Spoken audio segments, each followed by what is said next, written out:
Okay, I assume. thank you, May. Thank 2nd, you. Parks Advisory Board meeting, roll call. Richard Heisey. Benedict here. Donnie Elias. Peter Argentine. Rob Mackey here. Kelly Ogrodnik. Here. Shevchuk. Here. Did I get it? Yep. Andrew Flynn. Present. Rudy Sukol here. Philip Pavolio. Present. Okay. We have a quorum. Okay. Citizens' comments. Are there any citizens online? Sandy over, unless that was Sandy Merrick, and it was. So no, I did not have any emails either for that. Approval of the April minutes.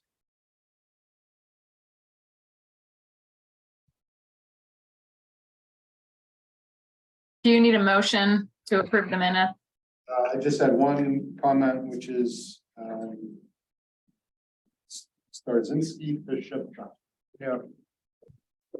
I don't know who that guy was, but I thought his comments were all brilliant. Oh, that's what you meant. I thought you were reading previous meeting minutes. No, I was like, what are you talking No, about? I'm just being a smart aleck. Okay. Now I got you. I was making jokes about turkeys, so. That's okay. It's all good. Okay, we will change all of them. I believe he is in college somewhere, so. No problem. With that, I move we approve it. Second. Approved. Nice. All in favor. All right, and Richard Heisey is here.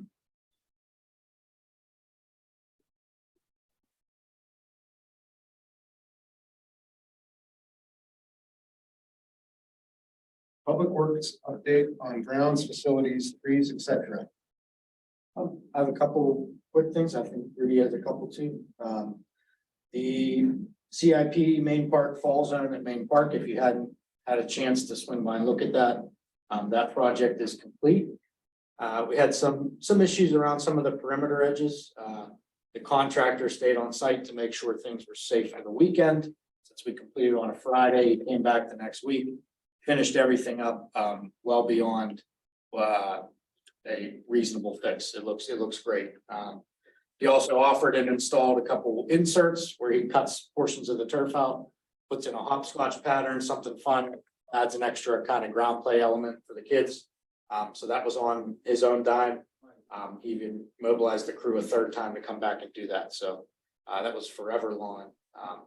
They were fantastic to work with.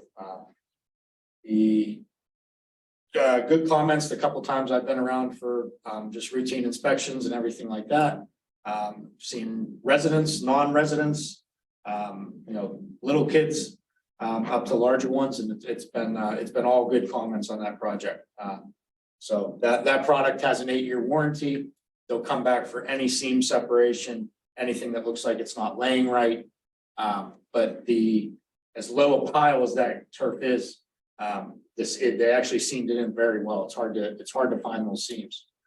There's no infill in this, just to recap real quick. There's no sand, any type of crumb rubber in it. It's just a straight synthetic recycled plastic product. So that's what we have there for. Can I ask a question about that before we move on? I was surprised that I may have missed it in one of the meetings. I don't know if we talked about the material, but I was surprised to see that it was a turf and not rubber.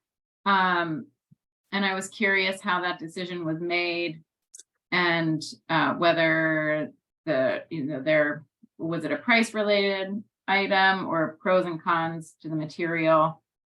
I would say price related, probably not even an eighth of pulling the original crumb rubber out, pouring a new hot surface. Also, we're going through a Main Park master plan. So if we come up with a decision that things need to be moved, should be moved, new equipment might be an avenue that people are interested in.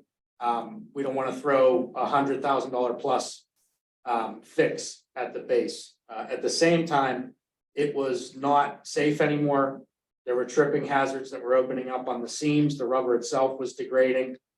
Sorry, just let me rephrase the question. I was curious why we went with turf rather than rubber, because I know that I think you can pour a top layer of rubber over top of existing Correct. playground rubber playground material. So I was just curious what the decision, I remember all the conversations about, we went back and forth on that, not back and forth, but we discussed it several times about the cost. And I think it was a great decision that this is the 8-year warranty, the short-term solution. Correct. But yeah, in terms of the actual material, that top layer, was there a benefit other than cost to putting the green plastic turf rather than resurfacing with a thin layer of rubber? We did look at an overlay. The substrate, the existing rubber was crumbling, to add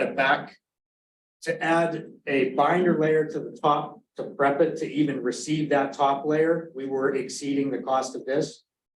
So with the possibility of a redesign of Main Park, this was a more cost alternative, but still a very well done product. Total downtime of the park was somewhere around 4 days, versus a very lengthy process with the binder and then pouring of the crumb rubber. We would have had larger equipment in there, disturbed a lot of the park area. I think the overall package we went with was the way to go. Right. I've been there a couple of times and every person loves it. Everybody that I've talked to, friends of mine that I've been on the playground with, everybody thinks that it's a great upgrade. They love how soft it is.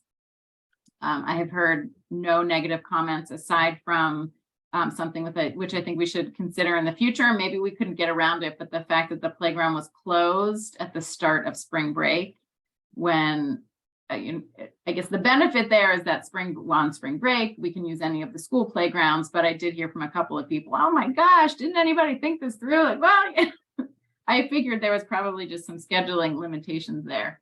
But yeah, overall, I've heard really good comments. Yeah, the contract originally wanted to mobilize the Friday before Easter, with the egg hunt there. Obviously not the best decision. We pushed them the following week.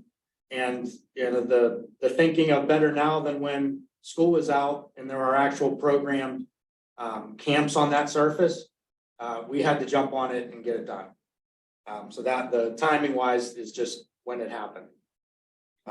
Over at Williamsburg, we completed restoring the upper lawn area as well as that lower bowl. Got a good bit of topsoil to fill in our main kind of access road to and from that project.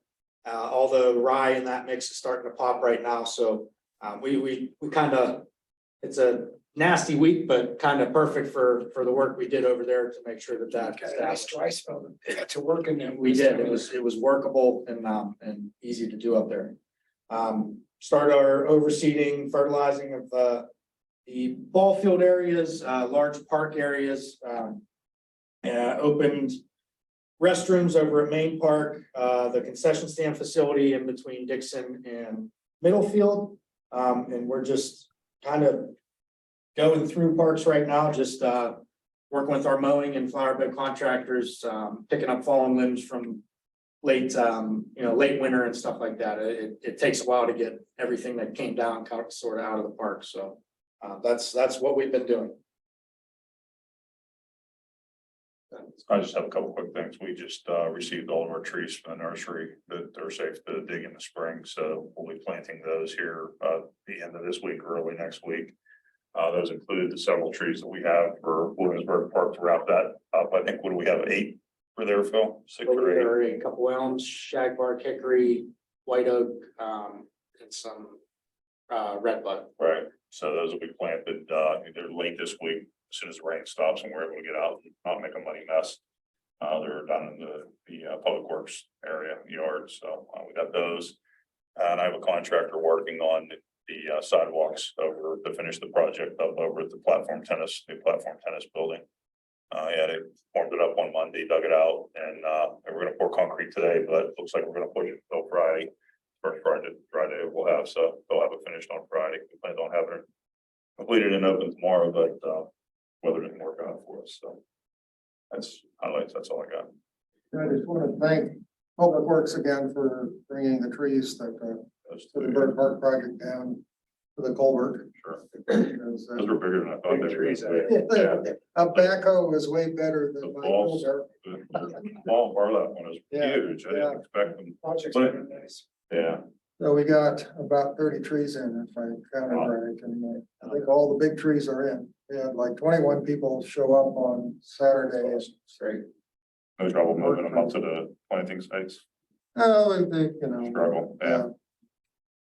Yeah. Let the younger and stronger There you guys go. go most of that. Awesome. Question, where the church used to be, and now that's all been, it seems like there's a lot less water coming through the channel now. Does the city get any kind of points or things, or, because that was a hard surface, it's now, It's all soil. private property, so they have to You meet can't- the you can't stormwater somehow control. Get points for them, and because that one drain that they had that shot out of the edge of the hill there with Yeah. that removed. Yeah, I don't know, it's my perception, but it sure seems like when it rains, there's a lot less water in coming down the stream in Bird Park.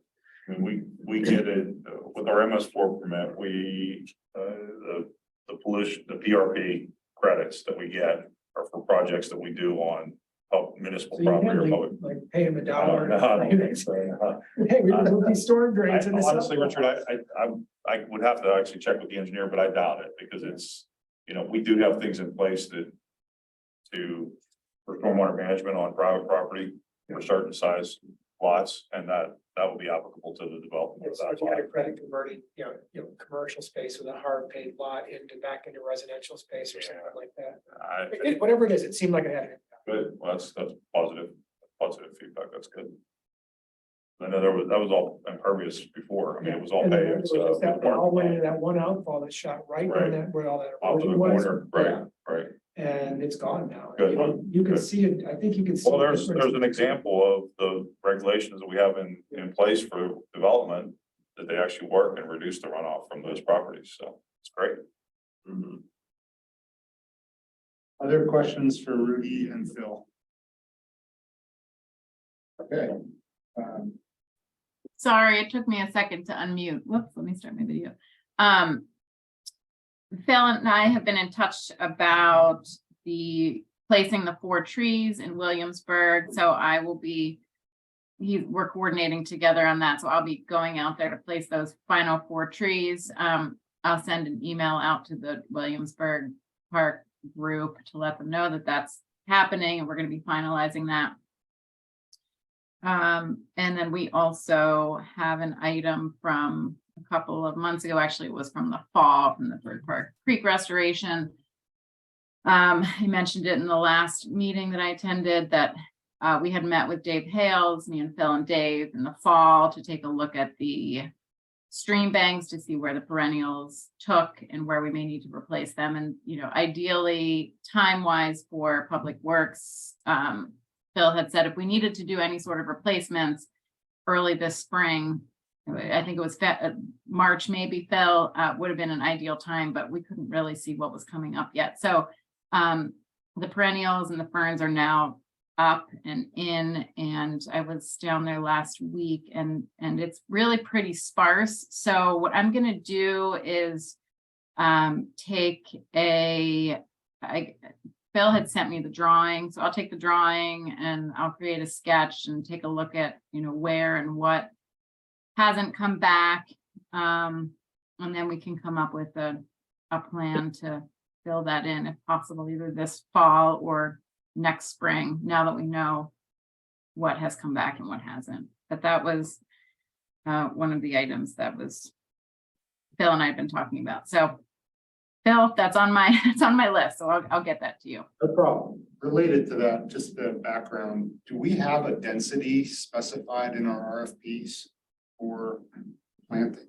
The landscape architects just designed that, and that's what they put the specification. I don't know that there's a density that they're shooting for or anything called out. I just know that a specific number of plants over a specific square footage or square, area that has to be planted, so. It's a tough space. It's shaded, it's Yeah. northern slope. It's gonna, there's some parts that there's almost nothing that'll grow on that kind of Mhm. conditions. And kids just, and dogs, they walk all over it.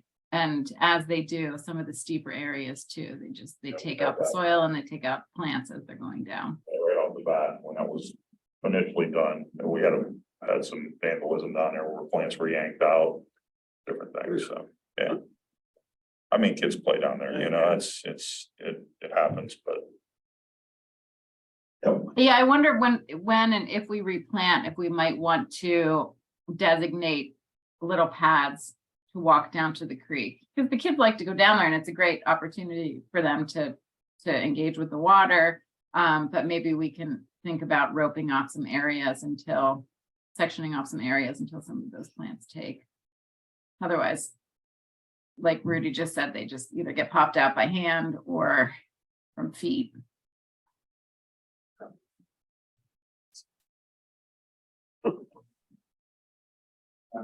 Thank you, Kelly. Commission update. So the only thing I have, and you'll have it in your list or your packet in front of you, is the signage design style guide and manual page. That is hot off the presses today. The manager received this back from Colano Design. Peter, I think this, Peter up there, sorry. Peter, hopefully this is more in alignment with what you were thinking that they would do.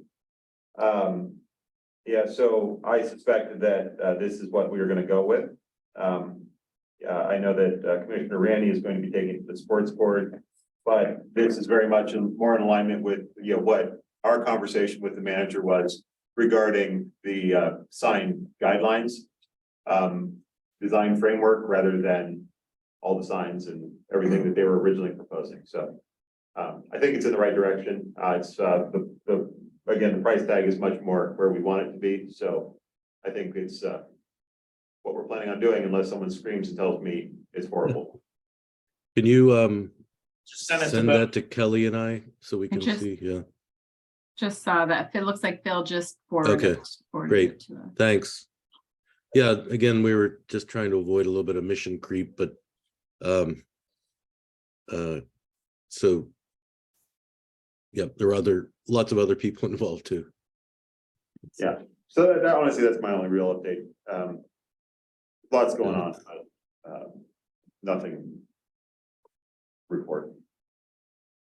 Okay, thank you. Since we're on, Sorry, would there be any next steps in terms of Kelly and Bennett? Because they had put together the whole list of priorities and good question. Yeah, I think so. My update was gonna be on the next slide item, but we were waiting for something like this. okay. Now we can talk about it. Sorry. That's it. We were, Okay, this had been on hold. We were waiting for something like this. So now that we have this, we can Kelly can talk about it again. okay, great. So we are into old business status updates. We just did communications and signage. Kelly, anything to add on that? No, I'll take a read through this and, I think, like Ben just said, we'll figure out what's next. And we can move on that. Okay, I added here note on Berg petition, so Commissioner Flynn mentioned it last meeting. A petition was posted, presumably by a resident, on a post down in Berg Park, expressing concern about work that's going on there. Both the Nature Conservancy and I independently reached out to that email address, offering a tour, Q&A. No one heard anything back, so I think that offer of information was enough. And so, a takeaway suggestion. Go ahead, Tom. No, I was there on Saturday and I didn't go down to the Circle Drive kiosk, but the one on the Beadling lot. nobody had signed it yet, so. I think it's an army of one in that effort. So it led to a thought, should we have a single 8.5 by 11 laminated letter inside the kiosks at each park saying, welcome to X park, for to make a comment or ask questions, find out more, visit a municipal website or attend the advisory board meeting. You can go to the website and find the schedule. Just simple like this, because then, it's people don't always know how to get the information or how to interact with the municipality, so. We could probably put like a QR code or something. I was gonna say, you could get rid of all those words by putting a QR code Yeah, on. just let them flash over to the website for the Parks Advisory Board. They can see the meetings and Something along those lines. Especially when the new website's up. Yeah. Yeah, because the new website will, pretty close too, right? yeah, it's within a month, yeah. Like creating work to give to someone else to do, but does anyone want to work on that little, just one page? I can do it if you'd like. Honestly, whoever's gonna do it, I would just say, just pencil it out. Right, Don't design, don't fully design it. right, That will go to the PIO. right. Yeah, but I do think that's a great initiative, Rob, with the caveat, not all the parks have those entrance signs with with the bulletin board. So, but I think that's great because people will have questions and it's a really clear channel, and instead of having to put up a petition or something like that, they can just communicate. So that's a great response. It also will justify when anyone of official capacity takes the petition down. Because that's not the way to engage the. We'll make sure that automatically signs them up as a volunteer too. That's right. Digging holes for trees. Well, thank you for reaching out to them. That, No problem. it was a good move. Okay. Forestry and invasives. This regards the Oikos effort. Any update? They're working on mapping. They, what was it, Philpott Park, Twin Hills? Conservancy area, Hoodridge, that natural area. They shared some stuff that they have so far, but it's not ready for public consumption. So we should have something very shortly here from them. His proteges have been out doing a bunch of mapping of the invasives, so. We've asked him to possibly, if he has time, can swing it, whatever, hopefully, maybe we get a little snippet from him in the June meeting. Yeah. So 10 minutes we'll or see so. if what his availability is. That'd be great. I don't recall whether they've ever linked anybody from the Conservancy in terms of, their previous project areas or what's been done in the past. You handed us for that, right? Yeah. I thought you did last meeting. And John Farrell is engaged. Yeah, John's John knows. John's working with them, yeah. All right, well then, I'm happy to help, but John knows. I'll send a little email, Tom, and just Yeah. introduce you to and make sure he knows you're a resource. And that you're aware of all that. Copy John on that too, so. Yeah. Park design guidelines and trail restoration. Kelly and Peter. Anything to report there? No. Peter, Sorry, I have nothing either. I've been working on the interpretive sign for the restoration project, and also just it's been a very busy time for work, so yeah, just got back from a trip myself about an hour ago. So yep. So, but I do fully intend, especially this summer, to work on that and get something out. as do I. The one, Yeah. and I guess, is this coming up, Rob? The question of an accessible trail or doing one pilot project trail. Is that Right. something we're going to be discussing? Yes, it will, as part of the Okay. CIP formulation. Okay, so that, I think that would dovetail with that too. Certainly we want to start getting materials ready as part of that, so. pilot You're on the project. right, you're on the right path, Okay, unintended. That, I kind of have a big picture idea on that front. I don't know if it's even feasible, but at some point, like to talk about like a walking band around the city. Yes. Some of them would go through parks, but it would be pretty ambitious to do. That is also, you're on the right path as well. Similar to, I was in Upper St. Clair at the Boyce Mayview Park last weekend, driving down Morton. It's either Morton or Morrow, I think that comes from the gardens down along and around Boyce Mayview. And that is just such an incredible resource that community has. And it's a very long trail. And granted, it doesn't go through and around the whole township, but it's one very, very large swath of land. And, personally, I was driving by thinking, man, this is just, And if you know residents are so lucky to have this. I'd love something like this here. So there's a little known interconnection between the Boyce Mayview Trail Complex and the Montour Trail. You can actually. Really? There's an old right of way that they haven't converted yet. No. Oh my road. gosh.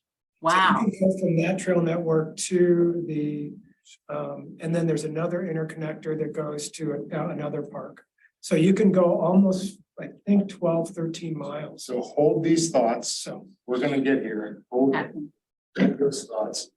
Let's just get through this list. okay, Main Park Master Plan, I haven't heard anything since the request to schedule a meeting and then it stalled. Because I think Ian's busy, they said. I think you are up to date. We are up to date. I believe the same is, actually, Bradfordton Restoration and Playground. John is not here, but we have this information. You want to tackle this now, please? Yeah.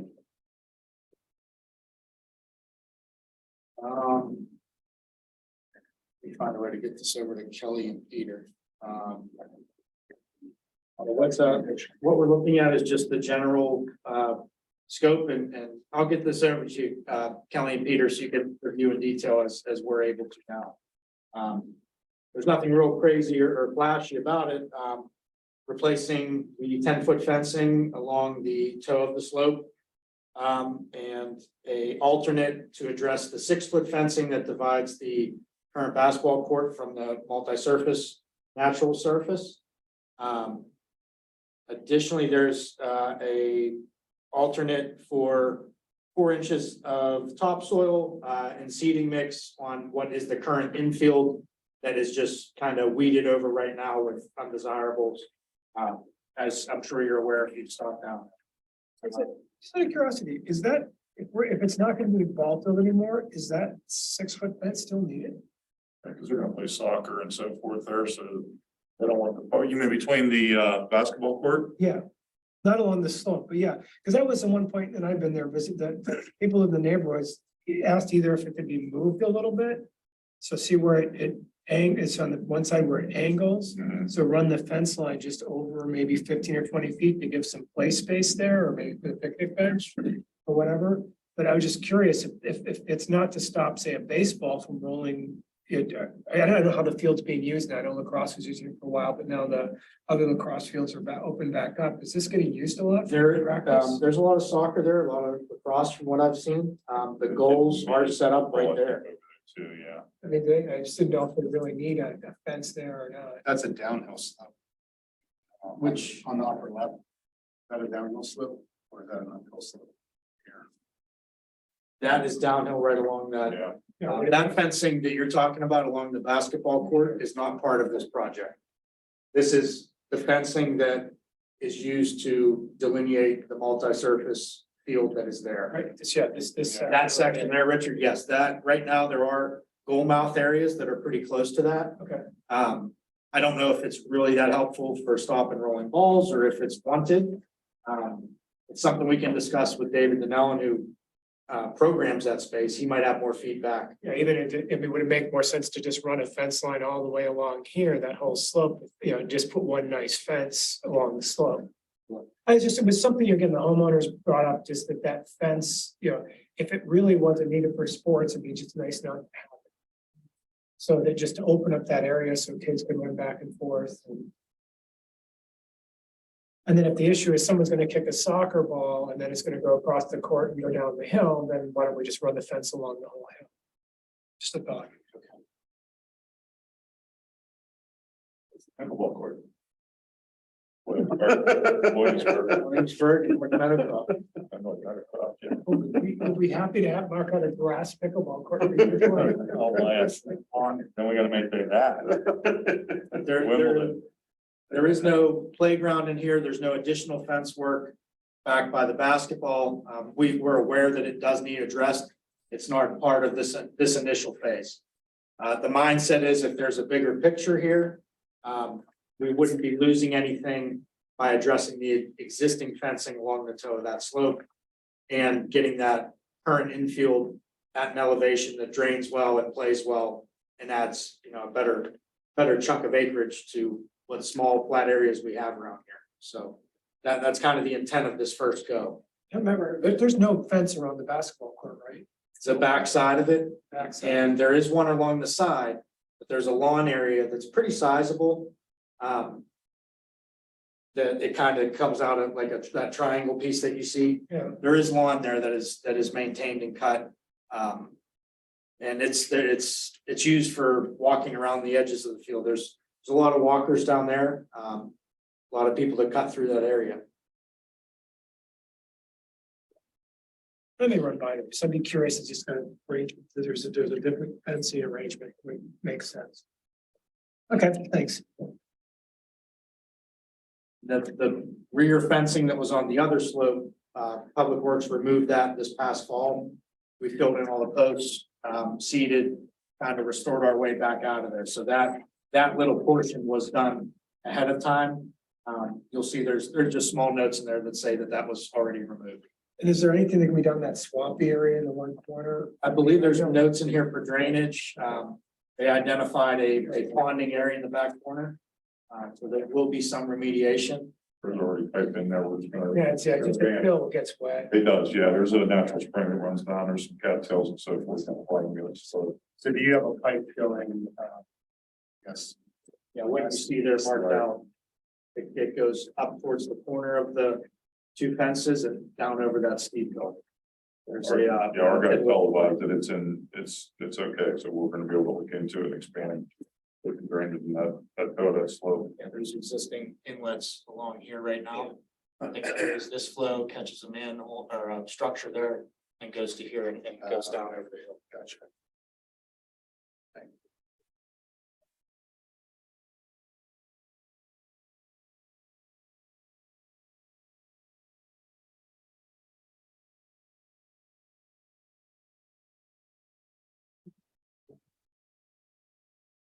I understand what the second. What is it drawing?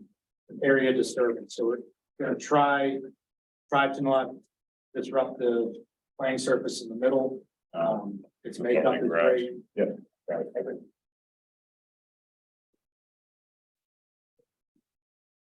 Okay. I know it's, we're just looking at this now, any questions at this time, you can always come back. Shoot me an email. Yeah, comment. I have one initial question, which is so there's new paving being done to make a circle there, is that right? Or is that the existing circle? That's existing, Peter. Okay. That's existing. So I think- and I'm sorry, go ahead. nothing's really, is the bituminous paving leading down to the field? Is that new? Going to be No. new or? That's No. part of this project. The intent of this Okay. project is to improve the drainage at the toe of the slope coming off the upper slope. Okay, Replace the fence that's dangerous now along right, the top of the slope. right, Baseball field used to be, and fill the baseball field infield area in with some more topsoil to improve the grades and seed over that.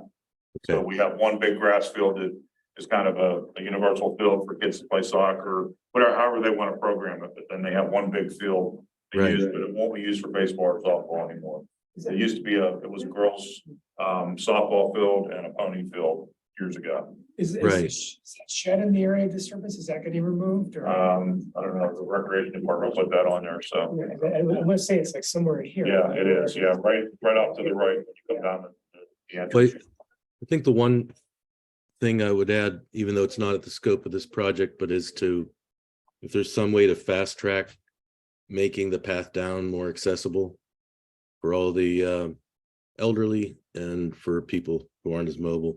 If and I'm not sure how to do that, but And I think, that's been key, I think, for the access to that field for a while.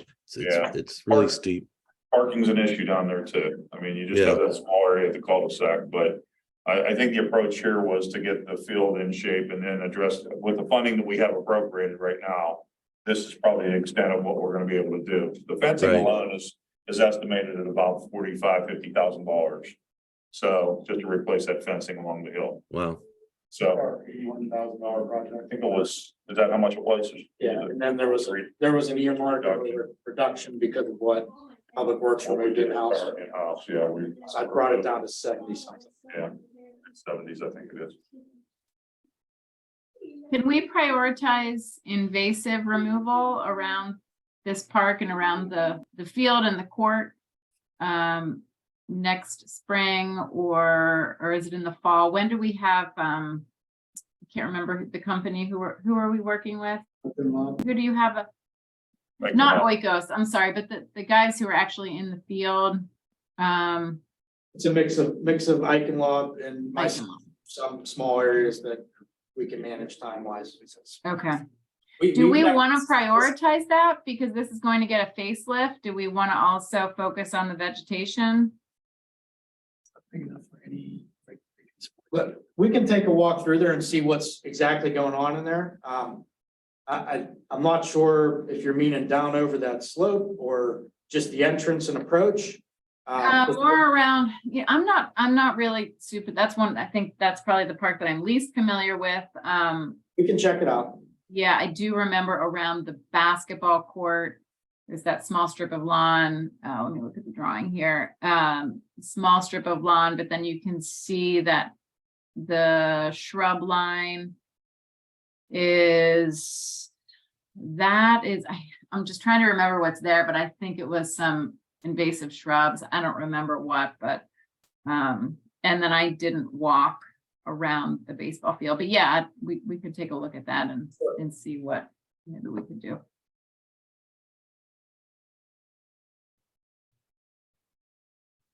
This the also the outline, is that the entire property that is municipal? I believe so, yes. Okay. Looks like it.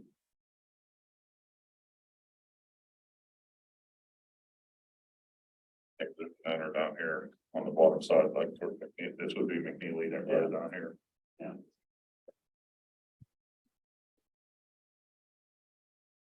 Okay. Thanks. Invasives in the municipal code. Okay. Earlier today, and I don't expect folks have had a chance to look at it. I put the list that the planning folk put together and Rob sent me an Excel and went through the Pennsylvania noxious weed list and the DCNR invasive list and marked before the trees, the shrubs, and the ground cover, of which there weren't many ground cover plants. What was on the DCNR invasive list and the PA noxious weed list. Seemed to have left out my copy of the tree list. It had some tallies on it. For each of those three lists, and I can send around the Excel spreadsheet if anybody wants it. I just sent around the PDFs this morning. It tallies at the bottom how many are in the three categories of noxious weeds and how many are in the invasive list. And it's a handful for each of the three categories of trees, shrubs, and ground cover. And I guess next steps, a couple of things. I shared this with Ron Block and a couple of other knowledgeable folks and the Conservancy and ask them for their thoughts and input. Ron sent me an email. He's traveling this week on work, but he says he wants to work with me because he found some errors and omissions, tweaks, and this should be very much considered what I sent around as a first cut work in progress. And quite frankly, I know it has to be dangerous on some of these things, so anybody's input is very much solicited. Thank you. The question I have for the 2 points for the group, maybe. Ian seems to be good with the idea of listing as a notation anything that is on the DCNR invasives list and PA noxious weed list shall not be allowed. The step further is that we're going with this is we're putting on plants that we are approving. But we're not gonna come up with I don't think, a list of all the possible plants. So we have lists to start with. I think, Tom, you had the question, do we want to add plants to this list? Or does that just become a sort of an administrative challenge for the regulator? Yeah, it's probably easier to say what plants you don't want than what plants you do. But I'm not an expert, but that would seem a much more logical approach to me. Wouldn't you refer to the DCNR list and the Pennsylvania noxious weed list? And just because if that changes, then your prohibited plants change as well. Instead of having to pass a new Correct. Right. ordinance to modify that, it would fluctuate based on what is removed or added to the list. And that aligns with the idea of referring to those lists. But if we have something on the list as approved and then becomes not approved because it's now on the DCNR list, then our lists in the code are in conflict. So Yeah, so you So even let's- put approved list out. I mean, does that even make sense? that's what I'm thinking. So I think, If it's not banned, then you can use it. I mean, more or less. I think you have a non-codified recommended list that, is. Yeah, well, that's Suggested- kind of my suggested list. question is, what are we using these lists for? Yeah. Because if it's proactively telling us what we want to plant on our property or what we would like people to plant on their property. Right, that's one thing, but if we're just trying to say we want to avoid these dangerous ones, well, yeah, then I think I agree, right, that I'd rather just have a list, have say, hey, here's the ban list. This is the prohibited list, Right. right? But again, I think there are plants that I mean, again, from what I understand, that there are plants that we want to be proactively thinking about getting into the space. And primarily native plants, really. I mean, Right. You don't wanna. Well, but- yeah, But to list all the plants that you would never be able to do that. And, Right. Water varieties, cultivars, and it's just too extensive. right, well, and yeah, I mean, I think that's right, that's the challenge. It's like, okay, list all the native plants. There's challenge one. Right. Then it's source native plants. There's challenge two. Right. Right, and then, but then there's also the, do they work in the space, right? Because we've got sewer and power and all these other dynamics. So again, I go back to what are we using the list for? so I think the It's next a guide, not a list, more or less, I mean, Yeah. it's. next step, Tom, probably is for us to have a meeting with Ian Mhm. to explain that. The philosophy of what you're trying to accomplish and how you want to get about. Correct. We've taken what they gave us and now we have an understanding of it, but in order to change the code so that it's good in perpetuity, we should, maybe change the approach and get away from a discrete list and instead say, this is what you can't plant, to your point, which is always changing, not by us, but by Pennsylvania. Right. I mean, if this whole exercise would have happened in a year or so, you would miss the pear trees or, So, Right. So Right. you don't want to do Yeah, that. you're better. The other list that's out there is the regional one where it's like 10 or 12 states, the invasive plant network, where they have a combined, and they're funded by the EPA. So there's an EPA funded Great Lakes Invasive Plant Network plant list.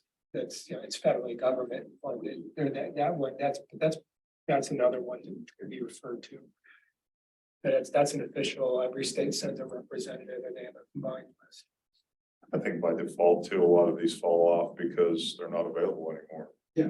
You know, they're not gonna be allowed to sell pear trees here and what did you say it was another Yeah. 6 months or a year? Yeah, pretty soon, Yeah. well, they can't grow them anymore and they're to destroy or dispose of their inventory Which before not next right. March. So by natural, So whatever, an order went out that they're to cease to propagate a couple months ago, and then they have to, if they have anything left in inventory, they have to destroy it. Not to go down that rabbit hole. What is it with the Bradford pears? They spread like crazy, Do they? you know. Sometimes. Well, even the types like we have planted, they found they have they weren't bred properly, they have a genetic defect and they get a disease. So a lot of them still get disease. They still have a trace of the real pear tree in them and they get disease. So they turned out to be a horrible kind of, they were touted as a great street tree and it's not working out that way. The branches break off, they get disease, they were great for about 20 years ago. Right. And everybody realized, no, they're not so. once they mature, yeah. So we'll get a meeting with Ian Okay, that's fine. and determine the next step. Yeah. Based on the work that you. I'll take a look. I did see a reference, but I didn't have time to track it down. Richard did that, at least the federal list, which I don't know if that's what was meant in one of these state documents, is the EPA regional one. But I realized as I was doing it, there must be other, It's such a website. yeah, plenty of other sources out there. And obviously you want to contour it or focus it on something that has a regulatory discrete reference. Yeah, my schedule's fairly flexible, so whatever works for you. It's the Woody Invasives Great Lakes Collaborative. And it's a EPA funded multi-state group where every state's DNR sends a rep and then they agree on what the list and things should be. So EPA funds a lot of invasive work on its scale. They do some really big, they probably put $150 to $200 million a year into invasive removal projects. So this is the group that decides where the big projects are going to be done. So the ordinance could simply refer to the three lists as what you cannot plant and then encourage planting of native plants. Yeah, and then the list conceptually could become, yeah. Well, we have the separate list that we use as a guide for our choices Right. internally. This is just for the sourdough Okay, and Good. the, Good. yes. Yeah. So we're, I'll send my list around once or the Excel around to everybody once Ron's back in town and I can work with him and tidy it up a bit. And again, if anyone has time and interest to look at it, please do so, and I'll send you the Excel version if anyone wants it. thank you. We can take that to Ian.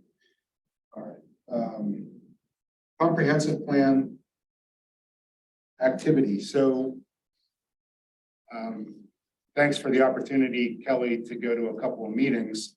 The most recent one was 2 weeks ago, where we discussed the most recent Sen Lebo surveys. And my first question was, where do we get the multiple choice answer of converting the turf fields, or I think it was Dixon, to a dog park? Because I know we didn't ever talk about that.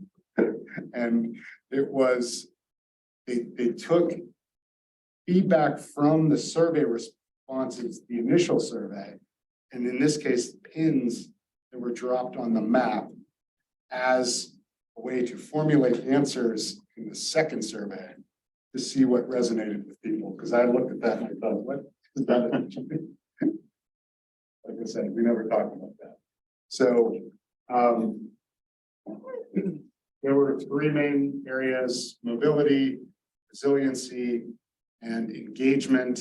I think we You know, engagement was the most ambiguous one to me, but that petition situation at Bird Park is a form of engagement, so that's the kind of thing that would address.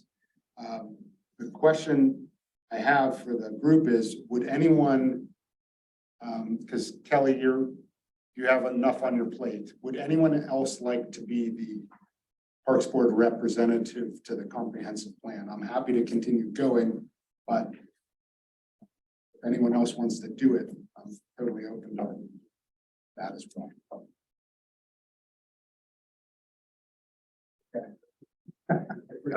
Yeah, I wasn't able to make the last two meetings and Rob graciously stepped in and so we just chatted and, you know, I had asked him if he might be interested in continuing because I don't have the time right now to continue to go even and schedule wise, I just haven't been able to make it work out. So he said he'd be interested in doing it, but would also open it up to the board to see if anybody else is interested. If anybody else has an interest, then we can figure out who might be best suited to take my place. I don't know how many more meetings there might be. I think that initially they planned on 3. And then Rob, so we've had 2 of the 3, like the pre-survey, then the survey 1 follow-up, survey 2 follow-up, and then I think that there may be another one. And then Rob, you had the chance to go to there was another specialized meeting that you mentioned. So I don't think that there are many more meetings, maybe 2 or something, but Do you know when they're going to be roughly? no, and that was the problem. Ian, for both of those meetings that I couldn't make, he sent out the invitation and the schedule a week before. And he said, okay, next Thursday, we're all going to get together. And I was booked both times. So they don't send out the dates until. Well, the notice. I'll volunteer, but it's going to depend because I'm traveling a lot the rest of the month and into June. Okay. Through June. So, but if it works out, otherwise, Rob, I can let you know and we can find one that's of us perfect. to make it. So Kelly, if you get the email, Peter first, and then Peter, if you can, be like me. Perfect. Great. Thank you. Thanks, guys. I'll expect a dozen chocolate chip cookies, Kelly. You got it. or an azalea from Yeah. backyard. That's what I was actually thinking. Yeah. Thanks. New business, any new business that we want to bring up? Actually, I had something I'm just curious about. With so what we were just discussing with the invasives, and I did see someone asked about the impact of them. There's a field of them right across from Peters High School, and you can just see how they've just kind of taken over the entire field with the calorie pears. But I was wondering, in terms of the street trees, how much of a hazard they pose to spreading. I know birds spread the seeds, and if they were considered a hazard, and I know Rob's mentioned sometimes about ones that are actually in the parks, and also things like the Japanese barberry when they're in the parks. I wonder if we should try to figure out an estimate of what it would cost to actually remove existing invasives that are in in cultivated areas, I guess, landscaped areas of the park and possibly street trees, but I don't know if it's worth the effort unless we know that it is having a negative impact. The one positive I can see just from a community standpoint is that points towards, again, a sustainable community, but also showing a model for other residents. You know, here why should we expect them to get rid of them if we're not getting rid of them? So I just wanted to bring that up, and I don't know how much trouble would be to get a rough estimate of cost, or would be a phenomenal cost, and would this be capital or would it be operating? So that's my question. Peter, you're reading my mind. Okay, sorry. I I included an item in this list that I'll send to you, just a second here. Implement invasive species management dash landscaping. Well, so part of that is implementing whatever Oikos recommends for the parks. Right. And that's why I don't know if this is separate or, and do we need his advice on the street trees? Is that out of his scope? So they have two, I don't know if there's really that many. I mean, there's some like landscape plantings we pointed out before, but like outside of like Rockhaven where I live, are there many calorie pears? I can tell you, we have an inventory of street And they're trees. all diseased and dying anyway. They're gonna take care Exactly, of they're gonna themselves. work their way through the system, I think. Within the next 10 years, they're probably gonna be Yeah, removed. so like and replaced. my whole street is calorie pears and Yeah. they're all diseased and they're all Yeah. being replaced Yeah. right now. So they're dying. So I guess I think- thought there were more because they're on my street and around the library as well. They're, Yeah, they're, that- Sure, down at the main entrance of the main park, you know, there's a stand there. The golf course has some, going up to the clubhouse. Tennis center has some. are they getting diseased too? Because like on our street, because you Yeah. can see a couple over 10 years, they've just gotten all. And then when we get a diseased. nice storm or a heavy snow, heavy wet snow, we've seen, you know, they hold their leaves pretty long in the fall too. And they've split, you know, They're some of the starting to sections drop come in off. leaves like July, August now. They're starting to. Well, that's from fire blight and some other things, apple scab and so forth, so. So you're kind of saying, Rudy, these will be just I think. replaced in the course of their demise. The amount of work that we have already in the back, Right. forestry stuff, and the resources that we have. I'd hate to add to that workload and. I hear you. Increase the backlog, Yep. just to get rid of those when we know. That they're gonna work their way through the system, and I'm not sure. You know, you know, obviously they have them on the list for a reason, but how prolific do they spread? You know, and I don't see that. I don't see a bunch of little pear trees growing out in the woods when we There's walk. a couple of patches around this area in the south more. Yeah. There's some areas where like South Carolina, they're out of control. Well, but I mean, here in the I've community, seen a couple of that, but not in our, in the area, I've seen a couple Right. of patches that are starting to spread. Yeah. They have them like in, across from Boyce Bayview Park that mine property that the, Allegheny Land Trust runs. Yeah. They're in there and they're spreading pretty fast. Yeah. That's I had the same questions, Rudy, because I haven't really seen it in the community spreading. But then when I saw it, Peters, it was kind of eye-opening. I See was a how they- little surprised to see the pear trees added to the list, because I really didn't know that they were that prolific of, you know, that they spread that prolific. Yeah. I'll take a picture next time I'm over there. It's definitely. I believe you. I don't think you're making it up. it's spreading on a hillside over at Asbury in the center of the community. Behind the independent living sort of townhomes, the whole side is now. Well, I mean, that's the other thing, you know, on private property, how do you enforce that? You know, that's the, So I think part of it can be on this, there's like South Carolina, it's considered the #1 invasive, like we have, you know, honeysuckle here. mhm. And they were reaching out to other states saying, hey, can just everybody ban the parts of the South? They're saying, we just need to get rid of these trees totally. I think part of it was pushed by states in the Southeast saying, we all need to ban these. If we were to look at it, as not just the pear trees, but also our barberry and I mean, burning bush. I'm more concerned with tree heaven, ailanthus, those type of things that are prolific.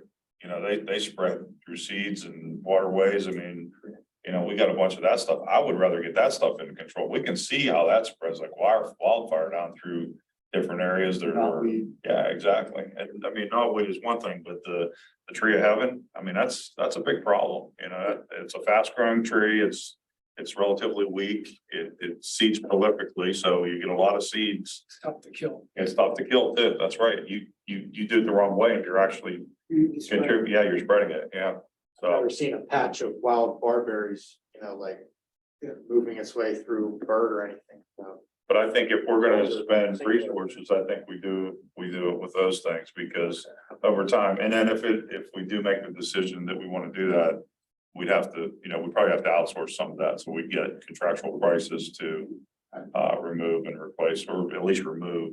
I was thinking with the the shrubbery that if it could reduce our ongoing maintenance cost of trimming these plants. I just, this goes back to like the park design guidelines for the landscaped areas. Shrubs are, I mean, you tell me, aren't they take labor to maintain? Yeah.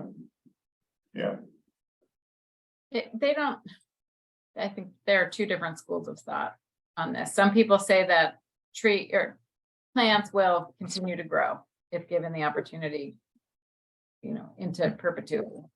But, planting the right plant in the right place, something that over 10, 20, 30 Thanks. years should only get to be 3 or 4 feet. Wow, look at this.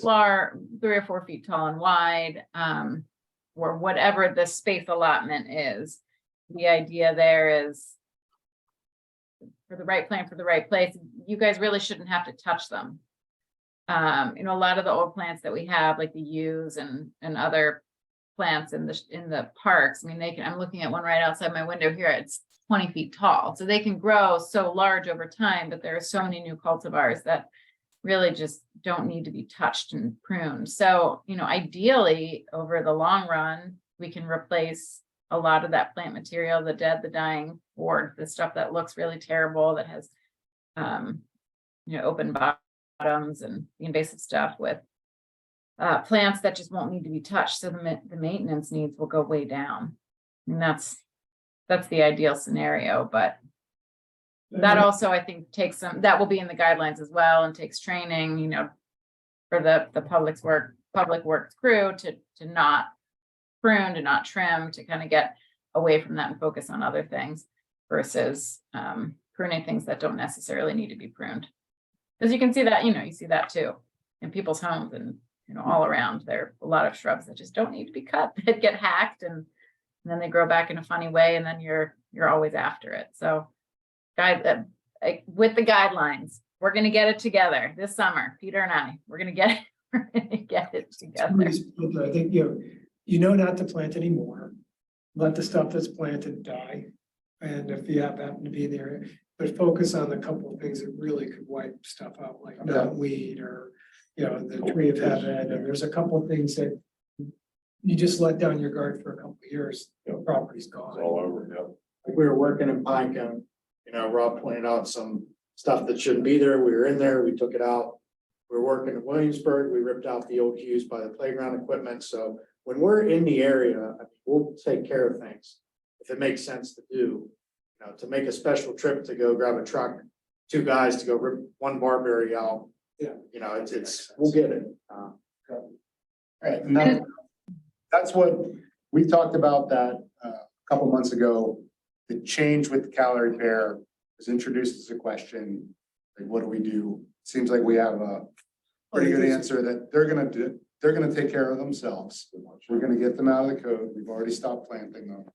And what's the replacement? That's why I threw out that, like a red horse chestnut or something like that, people are using as a street tree under power lines. But we need a couple other small trees that, mid-sized trees on the list, because we can't. We had that list, you guys, did everybody? Yeah, that was, agree? yeah, it'd be good to have a couple more good for underneath the power line, small tree type trees.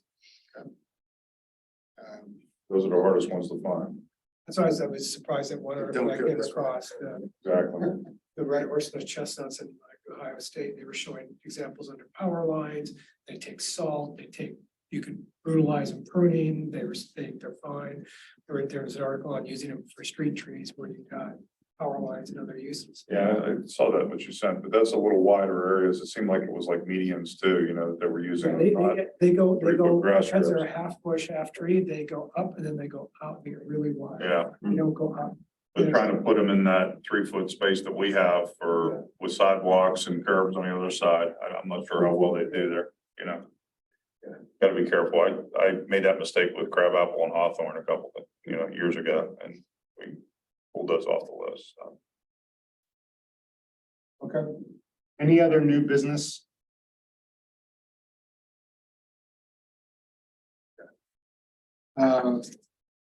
Great, we're a little ahead of schedule in terms of time. So now, Kelly and Peter, I just emailed you a photo of this page. I have it on my other computer, I'm sorry, can't send it to you.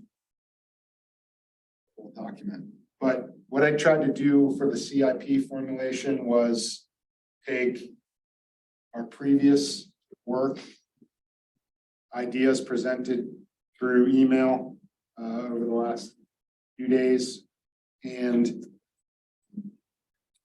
items that I thought of to come up with this condensed list, or not condensed, sorry, this more comprehensive list of all those sources. And we've just talked through item number 5, implement invasive species item number 4, implement invasive species management landscaping. And it sounds like shrubbery, we will address when we are doing other work in that area. Bradford pear, we will gladly,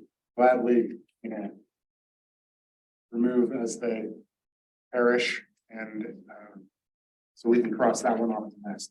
See what you did there. Parish. Oh. That's like the third one of the night. Okay. So as far as strategy, first of all, let's talk about what's our objective. CIP is something that we have to have baked from our standpoint later in the year, like October, November timeframe.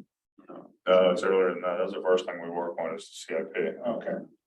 Okay, good. So we'll probably be starting in another month and a half or so, putting our list together and giving it to the manager and finance. Maybe the final product is. Yeah, November. not even that late. So Yeah. August, September, I think it is. Yeah. So we need to come up with how many items for our proposal. I mean, your priority should be, we're not probably gonna be able to do more than a couple of that, so. We typically try to shoot for the top 5 and rank them in that order, Okay. That's, 1 through 5. we're looking for 5 items.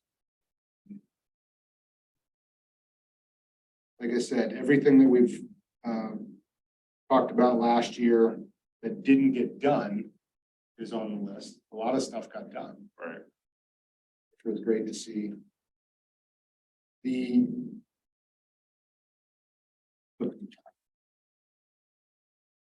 Some of them are self-explanatory because we've talked about them so much. But a new category is the bottom part of the second section. So connectivity and accessibility trail projects. Last meeting, I think it was, we talked about how because of the general guidance for connectivity, multimodal transportation, active transportation, there could be more than in the past funding available through grants to do trail projects. So for the first time, I think we talked about the trail project as a capital improvement project. So I thought about different things I've seen in Mount Lebanon, visiting the parks, and came up with some ideas. We got a couple ideas from you all, including one from Ian that came up in the last comp plan meeting. So this handout summarizes those different ideas. One other quick note on this, when we first looked at the McNeely years ago, part of the concept was a dog park in the center and a handicapped accessible walking path around the outside. So that was kind of one of the leading, if you wanted at a handicapped accessible, because the slope, I think we measured wasn't too much, where you could put a fenced in dog park and then have like a dog walking or, senior walking, something that people could, even little kids could ride bikes on around it. So that, if you on that, that's a possibility on the McNeely variation is not trails in the park, but an actual circle around the dog, I would, walking circle. I would put a pin in McNeely. There are discussions about, you know, a rec center. Multi-municipal exercise. If that were to happen, right, then we have that conversation. I would just take McNeely off for the moment. Okay. That would be my recommendation. And that's where this, slide 8 comes in. It's connectivity to McNeely. Not in McNeely. So, we'll just look at that. That's. I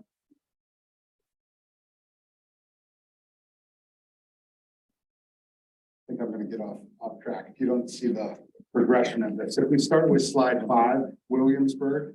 So Williamsburg at Lindenwood Avenue, which is a private road, has storm runoff eroding a channel down to the stream.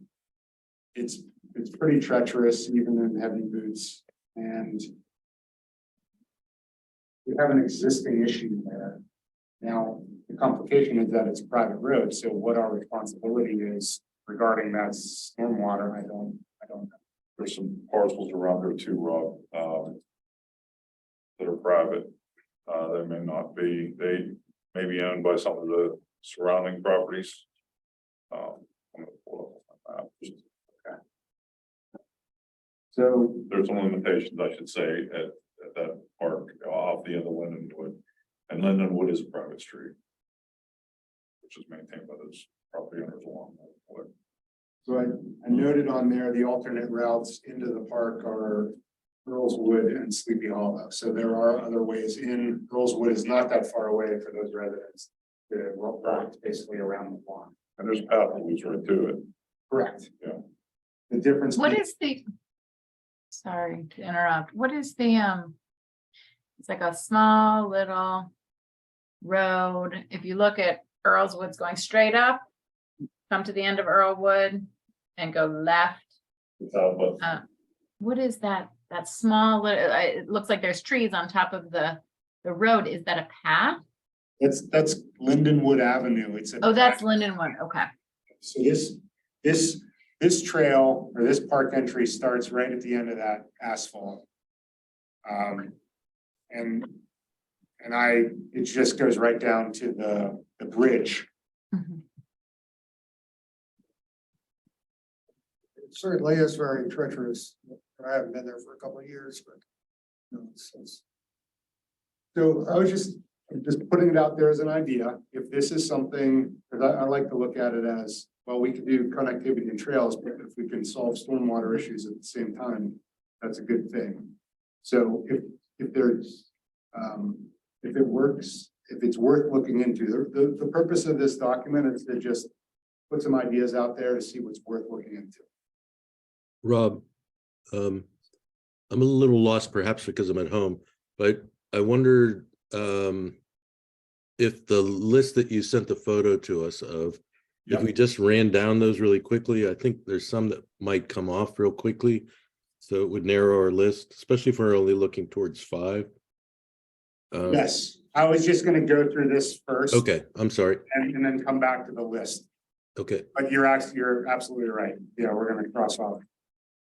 Peter, did you see this, the set of slides that Rob sent? no, You haven't? Okay, it I didn't can- come through. Okay, I'll forward it to you. Okay, thanks. So the next one is. That's why I'm lost. There you go. The next one is Sunset Hills, Bradfordton Hub. The idea here is there are a lot of streets that sort of dead end or cul-de-sac, however you want to term it, near Bradfordton Sunset Hills Park. And that park is very close to the Keystone Oaks High School campus as well as McNeely Road, which is across the street is Seton Sal. So you have a lot of public, semi-public or public property over there, including McNeely Park, our property, which Andrew just mentioned could be a future recreation site. Yeah, thought here is with relatively, number one being the shortest distance over a stream, though, as Rudy pointed out, complicated, to connect those streets to Sunset Hills Park and make that the hub the hub of the spoke system that then connects to other neighborhoods and other assets.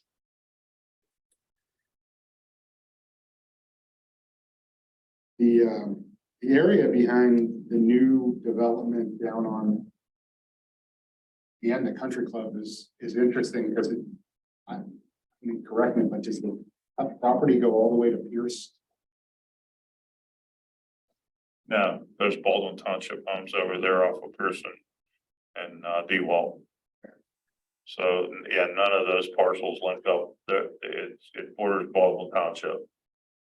So there's homes coming down Pearson, DeWalt, with the exception of the last 4 homes, I think, on the left-hand side, 3 or 4 homes are McNeely or Mount Lebanon homes. So the last few are, but not further up the hill. Correct. Okay. And then if you get down to where Fasciano's office building is on the corner, that's in Mount Lebanon. And everything from there up to and beyond Keystone Oaks up to Midland and McNeely is in Mount Lebanon on the left and right. And when you hit Midland, then you hit Dormont, Brookline from there. So if we were to put some type of trail from Sunset Hills to McNeely uphill of, You would probably have, I don't know if it still connects or not, there used to be a church up at the end of Country Club near Summit. But that was bought and they put 2 big homes on that. I don't think there's a link up anymore with our property at the top there. I think we're kind of landlocked there now with those homes. I mean, you know, there's areas that you can probably walk through, but I think you'd be walking on private property. Yeah. In certain areas, I don't. it would be worth looking at the map, the more detailed map that you guys have, especially to know where utility right away are and stuff like that. Yeah. What spurred this thought is slide 7, Sunset Hills, Bradfordton Hub / Valley Park. So this was Ian's idea of connecting the end of Valley Park Drive, which is an easy walk from Williamsburg. You just cross Sleepy Hollow, there's sidewalks all the way. To cross from the end of that sidewalk that juts out from Valley Park Drive cul-de-sac over to Bradfordton, it's relatively short distance, like less than 200 feet. But there's a stream. So not easy exactly, but would be great for those residents on Valley Park and anybody in using Williamsburg to not have to walk up Sleepy Hollow and then all the way down Bradfordton Drive. I feel like, I mean, I think all the ideas are worth exploring. I think it's a question of, you know, figuring it out, right? Figuring out the details. You know, I don't know that. Well, I mean, maybe there's a project here for next year, but my instinct is that, you know, this effort by itself, right, of just going through the parks and saying, how do we create connectivity, in these trail systems into and surrounding the parks, is an important exercise that needs to frankly feed into the active transportation plan that we'll do next year, which then would lead to a more robust program and framework that we would probably fund as part of a kind of ongoing upgrade system, as opposed to you guys having to say, let's, come up with ideas and find one. Okay. That's just my instinct. Yeah, it's not to be like jumping the gun, but I just want to put these ideas out there. Yeah, no, I love them. I think they're all great, and I think they're worth exploring and frankly, building them out. I think is where I'm at, is how do we go through this exercise of saying, these are key concepts, there's probably more, right? I think about areas around my neighborhood and I think, oh yeah, we should explore those. How do we get those all out, draw them out, understand the paper streets versus, municipal property versus, right, all those variables. And then start saying, okay, this is actually something that can be done. The two things I would think that you need to do is develop a standard for, what you want the path or roadway to be, number one. Number two would be to map it all out so that you can see how you can connect it together and work A to B, what you're gonna connect to on GIS mapping so that you have contours, you know what your slopes are, your paths that you're gonna take from different properties. And using the sidewalk network that's in place already, how that gets connected, right, where the gaps are. Find out where the gaps are first, where you have to build things in. Totally agree. Yeah, this is about as back of the envelope. Yeah. Yeah. It's a start, it's a start. I do want to put the thought in Rudy's mind though, with the painters run, because of that issue at Marshall Drive. Marshall, over in Hoodrich, Okay. isn't there a, Oh, yeah. With the flooding where it gets the pipe blocked and everything, yeah. right, Between Eisenhower and Marshall, there's a path that goes through there and stuff. thinking about solutions there. Like, it wouldn't, fixing that wouldn't be this, but fixing that, like, doing a chunk of this could help fix that. Yeah. So that's the kind Combine of. projects and do a storm project that benefits connectivity. Builds a piece of the trail. That's where Two I'm birds, one stone. kind of going. And I know work has been done in relation to the Pocket Park, Mountain Park, whatever we want to call that, Right. down at Public Works. So how do you get people from up Gilkison to that property? And that we have the Iroquois property border issue. And we do have a knotweed issue down there too. So we have some challenges in Iroquois that might be worth looking at some of this trail, or at least the path at that time. That's why I wanted to get these ideas out there to see, what it could be in the long term. And if we're doing projects for stormwater or some other issue. Yeah, how do we line them up? I'll throw out my kind of crazy concept, but if you're really gonna go into mobility and thinking about putting in bike lanes and or putting in infrastructure, it's always from Mount Lebanon, you did a take St. Clair Hospital down through to Gilkison into the Galleria. How do you get from St. Clair Hospital to the Galleria without going through uptown? And there's a couple of parks in that route that you could possibly use, but just they're really, Lebanon really needs a loop to go St. Clair Hospital, Gilkison, Galleria, up the hill, uptown to St. Clair Hospital, and maybe with a spur to Beverly Park.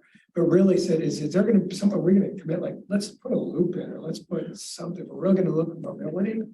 And actually, when you look at that St. Clair Hospital to Galleria, it's not too hilly. I mean, there's some slopes, but you're not going across ridges or anything. So I don't know, at some point, just like with maps or something, just is there any way, even if you're using eminent domain, modifying roads, is there a way to actually make a pedestrian / biking beltway around the town? Well, You really challenge want- that one, Tower Hill and Gilkison are both not ours. Right. County, state. So we would end up having to, Like, so Find if you go alternate. through Rob Right. Muller Park actually stays Right. relatively flat through there, except for that one dip with the creek where you'd have to put some kind of span Right. across it into where the public works. I don't know, but there, Right. if I look on a map, it seems plausible that one could do some sort of bike / walkway. Right. In a square, St. Clair Hospital, down to Gilkison, through Rob Hollow. And punch all the way through to the Galleria, go along the creek there, whatever you have to do. And then improve the sidewalks and everything up, Mount Washington, all the way to uptown. And then all the way up through to Bower Hill and over. And then if you have to, make a spur over to Beverly Road. Then you're really putting in a connector or, and then you can think about how do you feed into that, but at least Yeah. Town needs, I mean, it was built built on purpose to stop throughways, to stop traffic from going through, local roads. Mhm. And there's a couple of thoroughfares, but it really, and the roads don't have really any space to support walking and biking. Right. Oh, it's just a thought. I just getting is there a way to build this loop city or not? I'm a firm believer, and I always tell people, draw a picture. That's a starting place, right? I mean, these are perfect examples. Like we draw a picture and then we say, okay, let's, and I go back to the Montour Trail, right? I mean, they started what, 30, 40 years ago? They had, People cleaning their backyards uh-huh, and it just got momentum. yeah, one step at a time, but draw a picture and then we say, okay, what's the first piece? But that, and honestly, that's why, I've been pushing for the active transportation plan, right? It's like, I can't know all the answers, but I know that if we get people in who can dedicate time to drawing out a plan, and understanding kind of the dynamics that we have to be dealing with over the next 50 years, we're at least then on the journey. So I think that's really where I'm hoping that, as we start down the active transportation plan, I personally want to see that include parks. I want it to include paper streets where logical. That's a challenge unto itself. Trying to figure out how to legally, take ownership of that stuff. There's a lot of work that just has to be done on paper streets. And then the public right of ways that we actively maintain now, right? I mean, and then the state, the county, and right. This is a spider web, and I'm just like, instead of sitting here staring at it for the next 50 years and wishing we could be better, I'm just like, how do we just take a logical step that's going to put everybody on the same path? So again, that's why I go back to, if we start drawing out the parks and saying these are the concepts that we fit in, that's a huge first step. If we start drawing lines around, say we want a mobility plan for St. Clair, St. Clair Gilkison loop. Again, it's like, how do we start drawing it? Because we're never going to get the state or the county at the table until we start doing our pieces. And then we say, this piece is missing.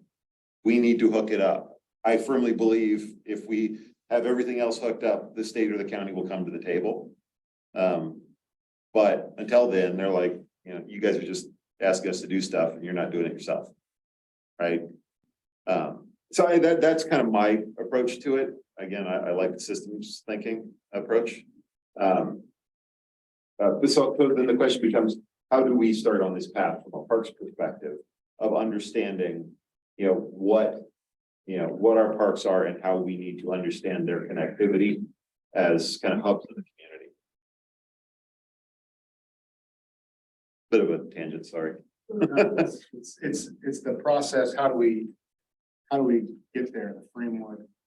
These are just some ideas. The last one is called accessibility because it's not really a connection to anywhere. Bird Park connects Mayfair, Markham. It connects Washington Road to Cedar, but you already have Beadling, so it's not exactly connectivity. It's more accessibility, the ability for more residents to use the park because there's a trail at a reasonable slope. Stairs may be removed. The surface is sound even when it's wet, that type of thing. Just another thought. We know that we've got a lot of trails in Bird Park and they probably don't all need to be maintained. But if we had a good loop and a couple of connector routes. A lot of them could probably be blocked off because they're just, unofficial and bikers, or whatever. So those are just ideas. Now, Peter, let's go back to the spreadsheet list. And do what you said in that we want to cross some things off. Before we do that, or in the context of that, and as I'm new here, I'd like to get a better understanding of the relationship between what we're doing, looking at 3 or 5 projects for the Parks Advisory Board to bring forward. And the last year's commission approved CIP, which I think was 23 through 27, and now the commission will be working, Public Works will be working on 24 through 28. And how do we fit into that? Do we have any purview to recommend things be added or reduced or changed and substituted? And when I look at this list that you've passed out, Rob, it's great, and I look forward to going through it. But most of these, by definition, see capital improvements projects are multi-year. So I could see pushing for something that's a 5-year project that maybe starts 2 years from now or 3 years from now, depending on the availability of funding, versus something that's small bucks that could be done next year. And how we balance that is something that's unclear to me. Capital's usually not small bucks, it's Yeah. usually a bigger ticket item, so. Yeah, but relatively speaking, it's, $1 million project versus a $200,000 or $100,000 project. Which might be doable next year in the context of everything else that needs to be done. I think that's part of the process. That's just my opinion. I mean, that's what we're here to figure out. Yeah, is it, Rank them out because, you're not gonna get everything that you're asking for, you're recommending to the commission, and the commission makes that decision. And we present it to the manager, and the manager, Yeah, has his rankings as well, and it's not just parks, it's, the fire department, the police Yeah, department, yeah. the recreation department, it's the whole municipal operation that is involved. But I think to Tom's point, if I understand it correctly, what we're doing is putting together recommendations for 1 year, for next year, for the following year. And how does the manager do the 5-year plan? Do any of what we put forward go into the 5-year plan? Or, I think they all go into the 5-year plan, Peter. I think it's just a matter of funding, okay, and what the commission feels is the best use of municipal funds to complete projects that have been recommended by the Parks Advisory Board, the Sports Board, the Police Department, Fire Department, all departments. Recreation. Yeah, the way I would frame it is, you're always trying to line things up on the capital improvement plan, right? Especially bigger projects, bigger items, right? Because we need line of sight. And once you get something on the CIP, as we talked about with, Turf Bird Park, right? It's kind of there, it's a placeholder, people can start planning for it. So they tend to be the bigger items that are coming, right? When we need a new truck, that's on the CIP. We need a new leaf blower, right? Or a Roof on the. yeah, roof, right? Yeah. That's where the CIP goes. So if you said, put in a full trail system into Bird Park, I'd say, yeah, that's a capital improvement project. But then there is to your question, right? Then there's and we want to get it on the budget for next year. Right? They do walk hand in hand. I would just say the bigger projects, you're thinking, we want to get this on the list and baked in so that it's part of the conversations going forward. That's your CIP. And then you get we're trying to actually seed something, just get it done, in this next budget cycle. That's your budget. But if you guys have this, if you guys go through this list to come up with 5 top priorities, right? Some of them, well, chances are, to Rudy's point, they're not all going to get funded. And some of them will fall and wait. I think the challenge is how do we understand things that are truly a priority versus a nice to have, that are bigger? We want to make sure they actually get into the CIP as opposed to just being on a random list at the Parks Board, right? I'd like to see, when we say there's a big issue that we want to address, we want to get it on the CIP so that it is on the radar for, we should fund this at some point. And it's in the official books. Versus again, your budget items, which are, we're trying to choices for this next year as to what the priority is. So are we then doing both?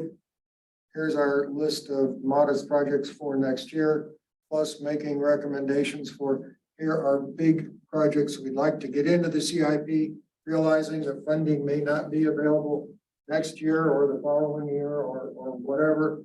But, you know, it's a big capital project that should be planned and budgeted for at some point. But as I look at this list here, my instinct, I mean, aside from some, I'm not quite sure on scope, they all seem relatively large.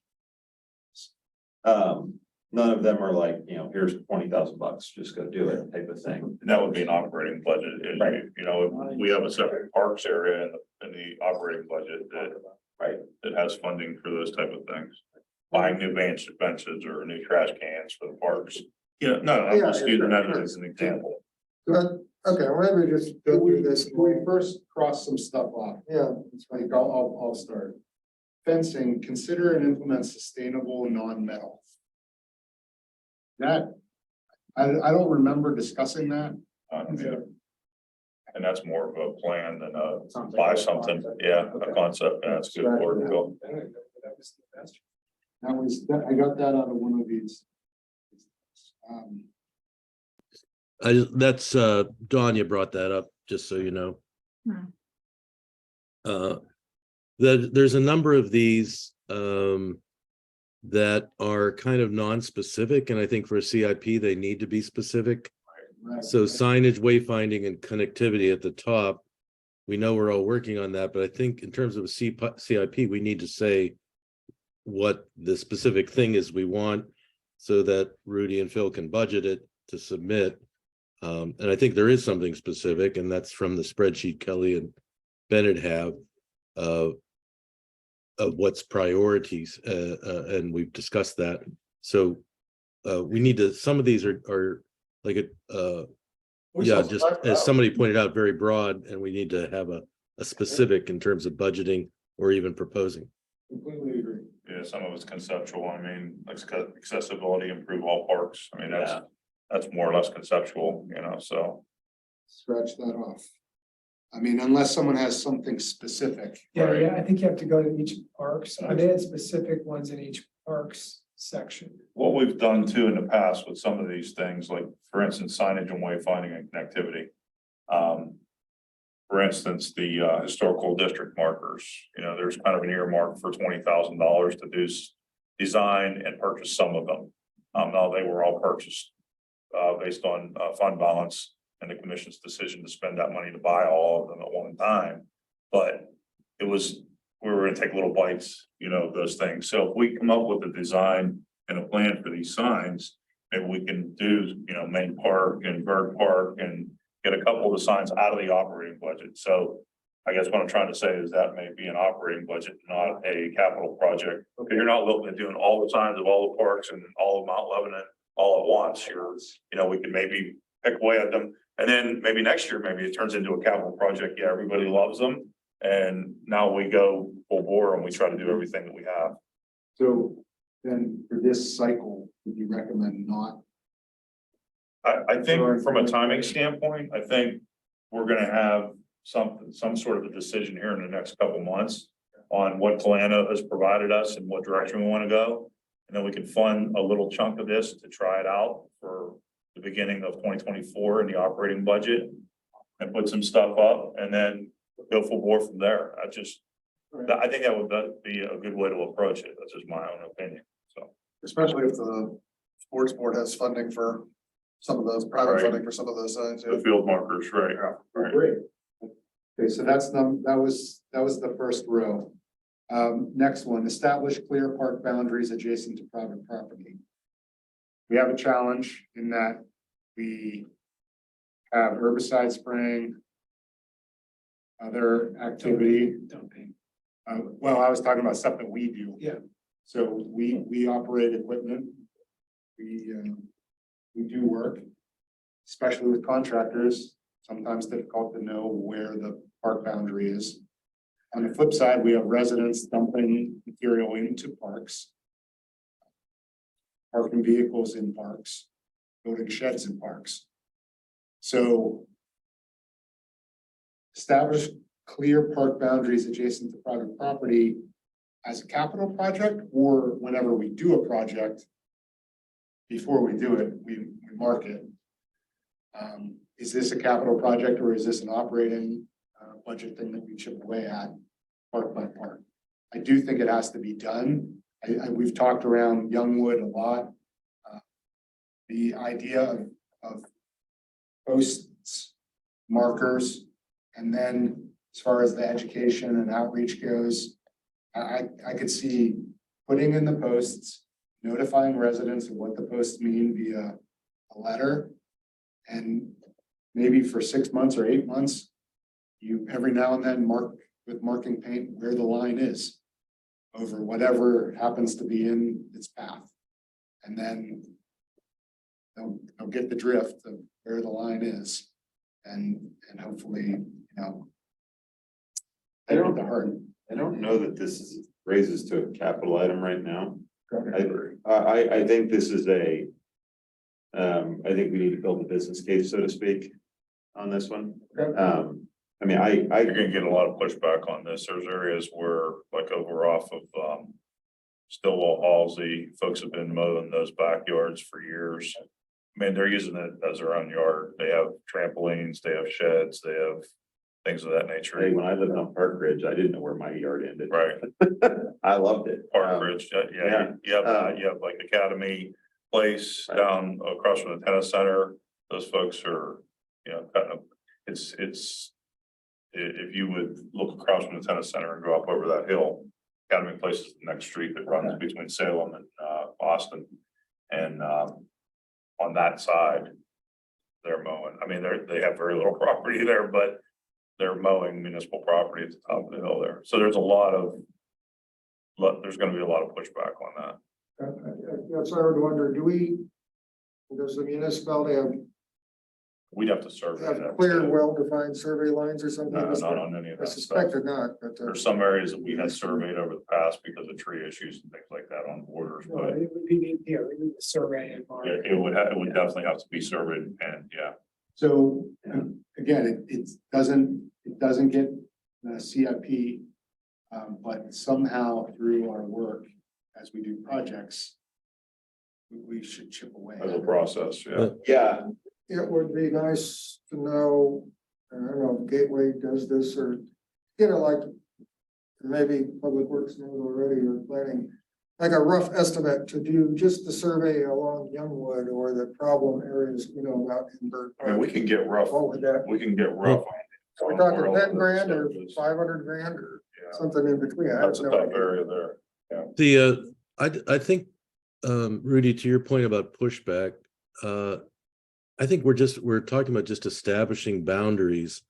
And we're not necessarily talking about what the next step would be. I mean, if somebody's mowing an area that is not an issue, but I think the concern on the Parks Board end is kind of the word is escaping me right now, but not just encroachment, but kind of taking public land. And I think that is an issue, whether there's pushback or not.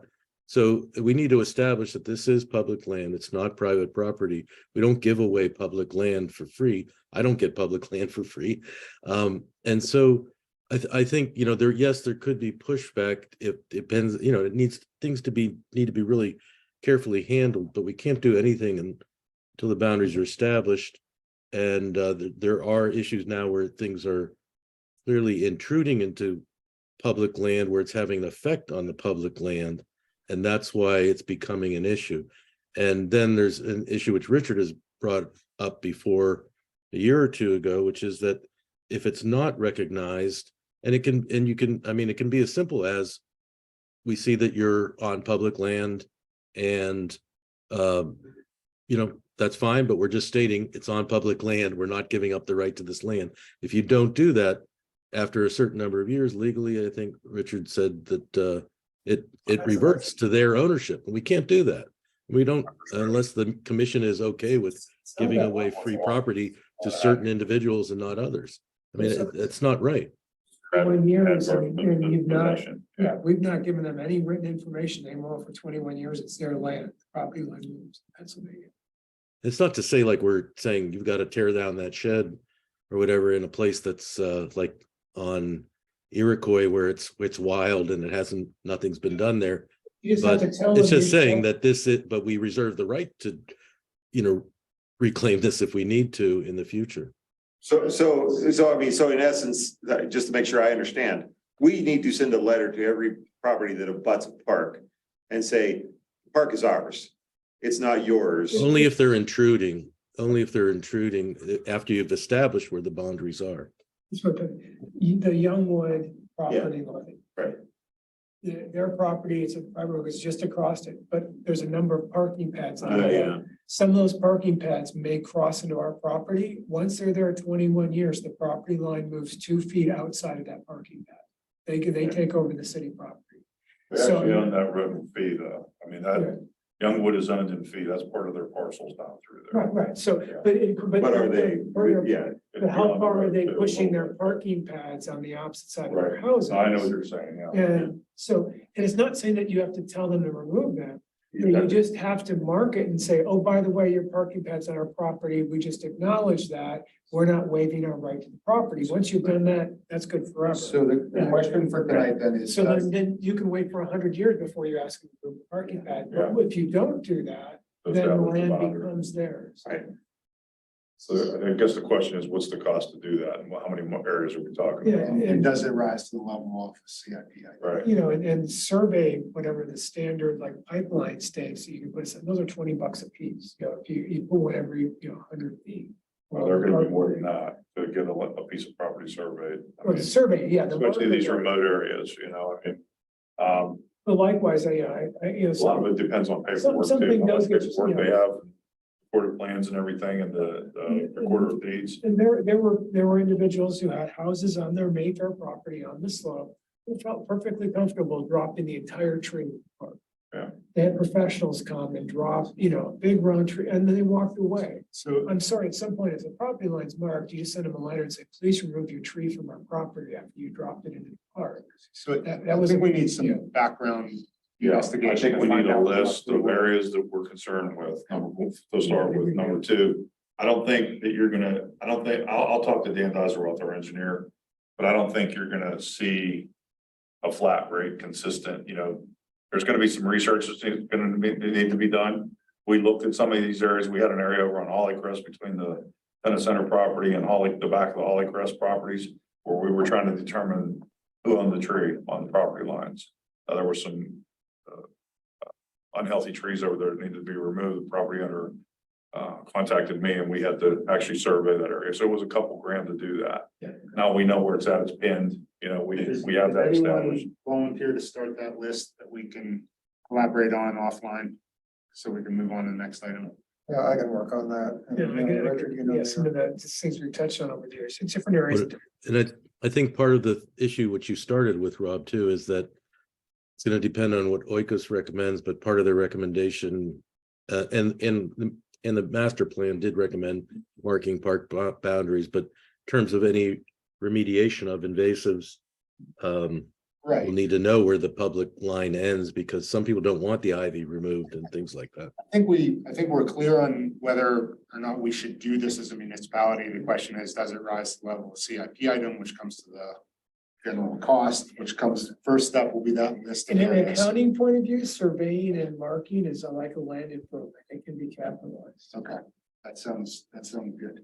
The next one, trail management and restoration. I don't think we have a clear, we don't have a project for this per se. We have an assignment, Kelly and Peter, but no project to fund at this point. Is that fair? I would say so. It's not specific enough. If we had specific trails we wanted to mention, but that's not what this is talking about. Unless we wanted to fund somebody, well, we're trying to avoid the cost by Kelly and I working on it. So I think that should be taken off. So implement invasive species management. This is the results of the Oikos project.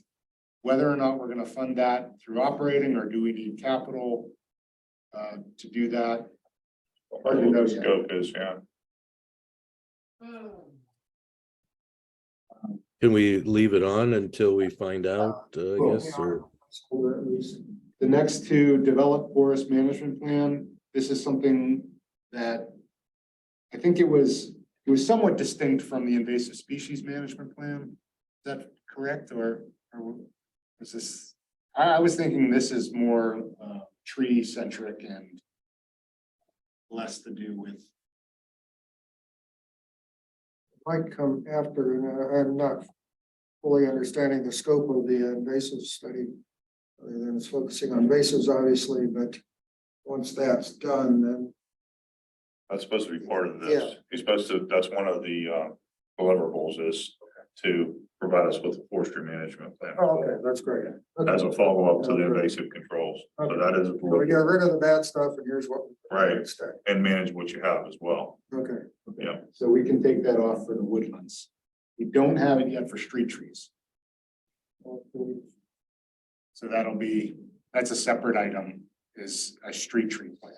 Well, do we need to leave it, I genuinely don't know, do we need to leave that on potentially if they come in and say, here's the plan, and it's gonna cost you $100,000 a year for the next 3 years or 5 years, or You mean then, the woodlands one? well, the, They're not looking at street trees, they're only looking at no, I wooded mean, areas.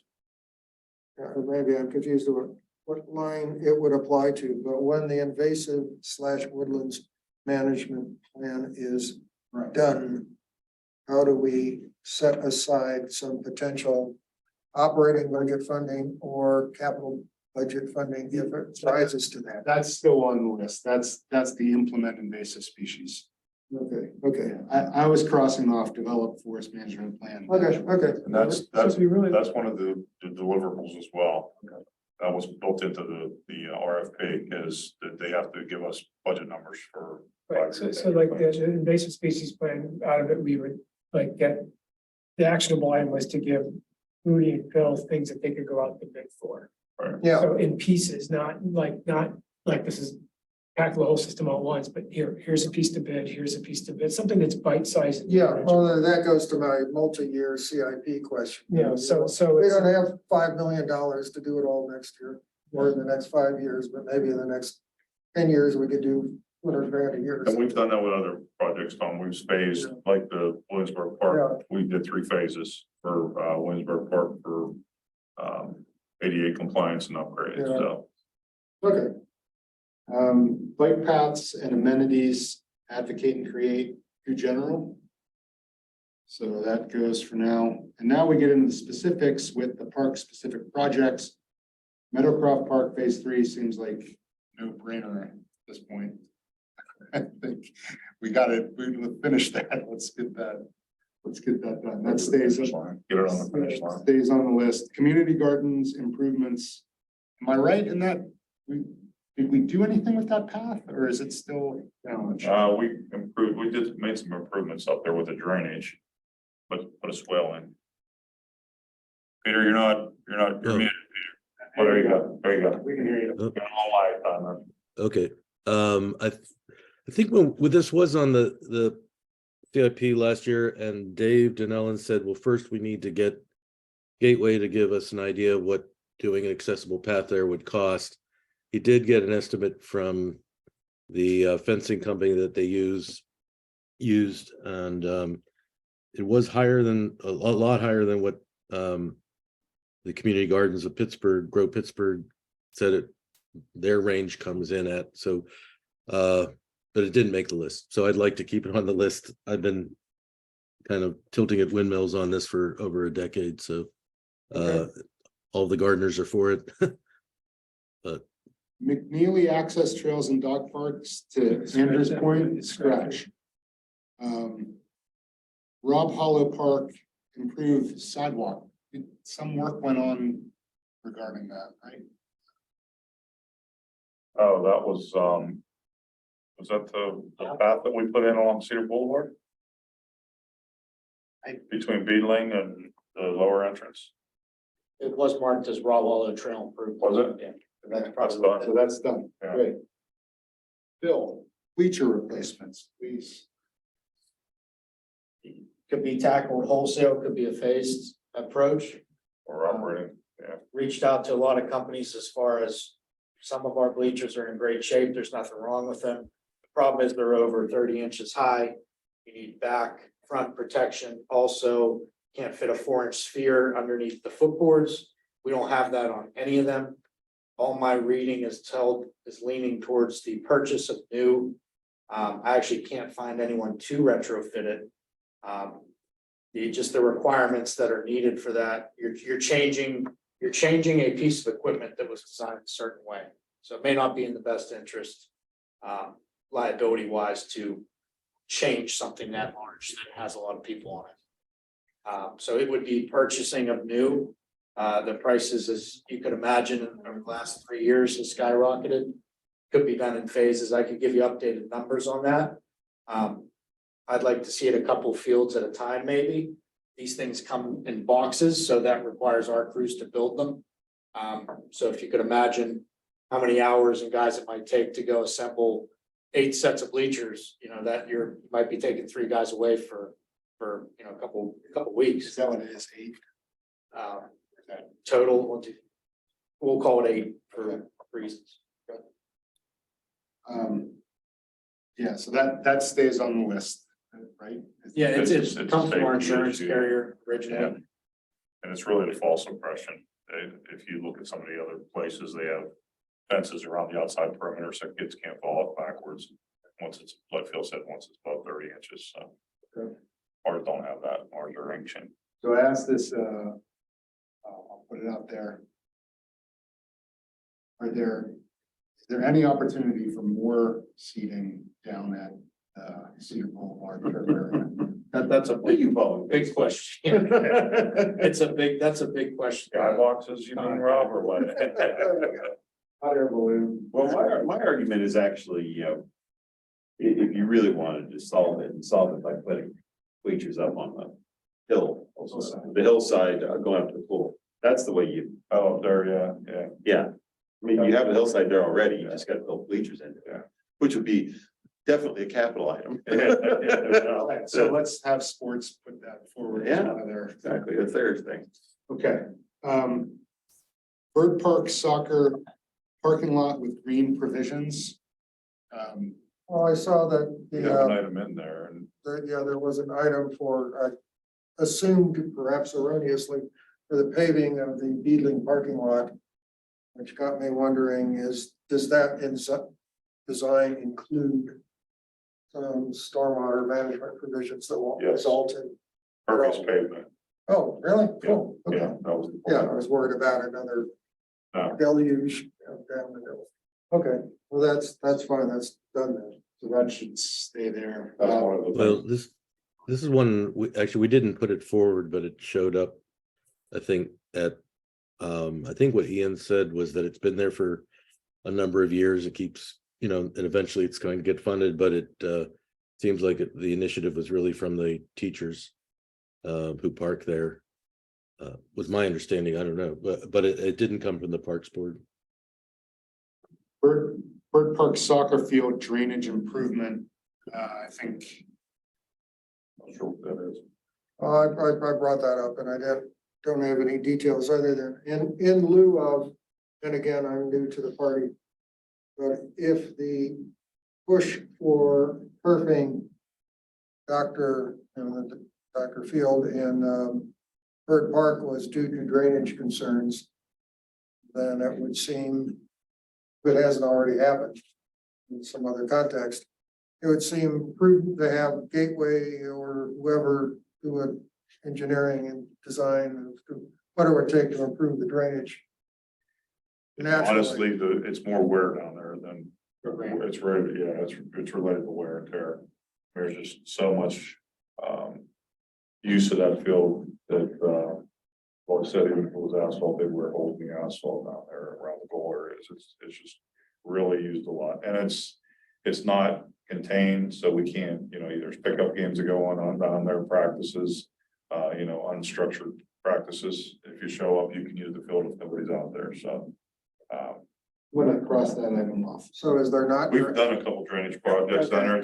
Tom. We put some French drainage in there. We've Yeah. done some slit drains with sand with the, what's the material that, with the egg, it looks like an egg crate with, Yeah, I know. but you know what I'm talking about? Yeah, hydro blocks. Yeah. Oh, it's not hydro blocks, it was. So we've done a couple different drainage projects down there. The soil isn't the greatest down there. Yeah. But we've done a lot of other things with, some calcine clays and surface. So I don't know that the drainage, is still a problem. Well, I surmised correctly that drainage was driving the desired perfect. there's not as much of a crown on that field as there probably should be, because it's a soccer field primarily. So it's kind of flattish, so it doesn't run as much as Yeah. a football field would, it doesn't have as much of a crown. But, I'm not sure if that's the answer, to be honest with you, with drainage. Okay. So, so we got through one pass of the list. We'll get some more information from Rudy regarding the survey, once we have a list to him. Bill, more details on bleachers and the takeaway with signage could potentially be operating Way at it. and Meadowcroft Park Phase 3 stays on, Community Gardens improvement stays on. Bird Park soccer parking lot, green provision stays on. The rest of it is kind of ambiguous at this point. I guess my question is to Rudy and Phil is, what do you guys want? I'd like to finish Meadowcroft. I think we've been pushing that for a long time. I think doing the basketball court would wrap that whole project up over there. It'd be nice to get that done. All right, but is there other things that aren't on the list that you're like, really needs to, we really would be better off if X happened? I think the outfield fence of Seymour and the right field Yeah. fence of Middle. That's important, but that's gonna have to be tied in. I mean, we talked about that. Probably wanna tie that into potential lighting of that field if that ever does happen, but also the replacement of the surface when that happens. Once That field. Bradford and fencing is gone, that's really the last wicked section of fence that's Yeah. out there. With the exception of Seymour, the outfield for Seymour, Yeah, that's what I mean, Yeah. that stretch along Cedar. right? We've covered everything else pretty much. Yeah, we have some additional funding this year for some proactive fence maintenance where we'll be having gates adjusted, extra ties put on, courts looked over. A little more proactively than we can get to them, but it's time for, when you see the 2x12 sandwich boards on the bottom of the fence, that's kind of our last hurrah at helping it, It saved Dixon for a while. Dixon got to the point where we had to do something, we did it, so that'd be my one big thing. But I know it's a bigger issue to unpack rather than just replacing the fence. Once you're over so many feet, a normal fencing company won't, it requires engineering, wind loads. Once you get above, your normal 12-foot section. So it's not as simple as a quick replacement of what's there. We consider a net, kind of like they have in a driving range. There's combo systems that are, you could go X amount of feet with normal chain link mesh. Do a pulley system or a permanent system up above. Like driving ranges have and things like that, yeah. We considered it for Brafferton, as you have in your consider alternate fencing. We did that. We looked at it, alternate fencing for pickleball. Didn't make sense in those areas, we thought, but this is one where a combo fence would be welcome. Okay, so we talked through this list. We have some takeaways. Is it sufficient from a timeline standpoint to mull this over and vote at the next meeting? Yeah. We can get some information out in a couple of weeks to the. We need information. Right. Okay. Cool. And I'll try and get a general idea. It's gonna be tough without having specific properties and locations for the boundaries, but. I think our engineer could give me a ballpark idea and, yeah, it's hard to predict. It's probably a time and material, and there's not that much material. It's just research. And getting out there and shooting the points and then setting the pins. So, it could be real easy or it could be real hard, it could be hard to get a signal. Yeah, the new gadgetry that they have to shoot these points is just phenomenal, but you gotta have clear line of sight to the satellites, GPS system and everything, so. And it helps if they can narrow it down and before they get started by doing some research at the recorder of deeds and where some of those points are. May I have a motion to adjourn? So moved. Second.